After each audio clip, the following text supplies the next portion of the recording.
Back in the 90s, Dr. Chris Templer went to China and she began to involve our students in English Language Institute, China.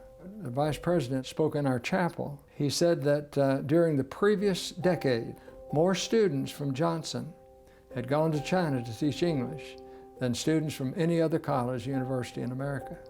And not only did our students go, but our teachers went. One of those teachers was Mary Lou Martin. Mary Lou went to Zhengzhou to a very large and prestigious school in China called School 47. Some of those Johnson students, they were tall, they were hairy, they were white, and their eyes blue. Just a super big shock to the Chinese students. But at the time we saw all those smiling faces, friendly people, just relaxed, released. It's like, oh, we don't need to worry about anything. She fell in love with that school and they fell in love with her. Wanted to go the next year, next summer. I believe the last year, up over the entrance of the school it said, "Welcome back, Miss Mary Lou. We love you."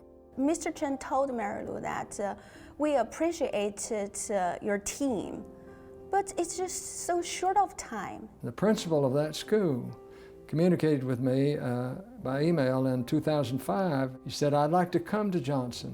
I'd like to see firsthand a school that would have a teacher like Mary Lou Martin, would have students like the students that have come and taught for us." And so I said, "Come on." He and I signed an agreement by which our students would continue to go to School 47, and one of his teachers would come and live on our campus. I came to Johnson the first time in 2008 as a visiting teacher. I stayed here for 2 months, taking classes here with the teacher ed students and visiting the local K-12 schools.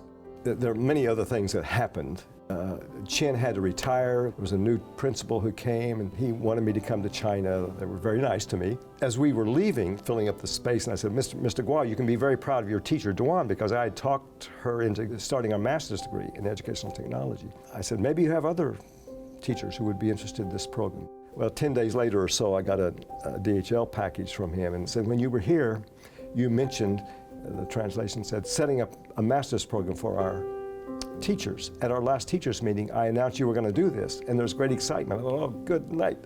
What have I done? I took this letter to the board meeting, and I said, they're non-Christian students. It's not in our mission. It's not in our budget, but I think we ought to do it. That was the beginning of our master's program. Dr. Wiedemann initiated this Confucius classroom project. The goal of this program is to promote Chinese language teaching in the K-12 schools. In the fall of 2009, I came back to start the Confucius project.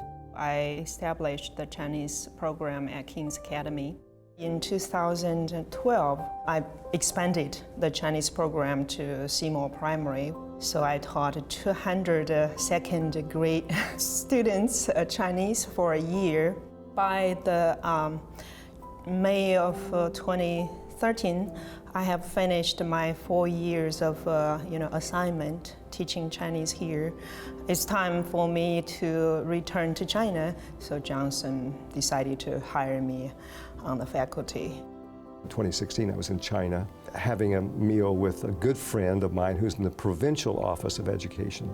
And I was telling him, can you believe the Ministry of Education approved our degree? And he smiled and said, Gary, Johnson University is the only Christian university that has an approved master's degree in China. From 2009 to the present, we've had over 100 students in that program, 64 graduates. We had the first meeting of the Chinese Johnson University Alumni Association. That's also led to other partnerships we now have with 4 Chinese universities. From a simple friendship, so many things have come that we're just sort of amazed at what God has done through this Chinese project.